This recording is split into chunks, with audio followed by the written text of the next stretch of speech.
Kinwestiyon sa Kamara ang pagpapasara ng Philippine Charity Sweepstakes Office o PCSO sa 2,000 lotto outlet sa bansa.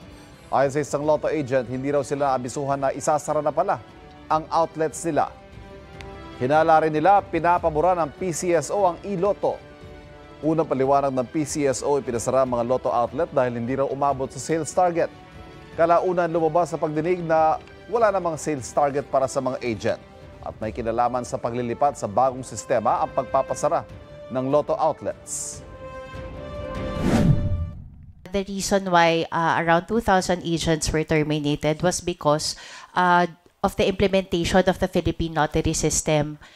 Hindi underperformance kasi unilaterally nag-decide na tanggalin ang 2,000 agents dahil nag-decide sila unilaterally na i-reduce ang capacity basically from 8,500 to 6,500.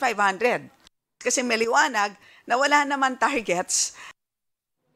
Itinanggi rin ng PCSO na pinapabura nila ang e-lotto. Pag-aaralan ng PCSO ang pagbili ng dagdag na terminals para sa bago nilang sistema.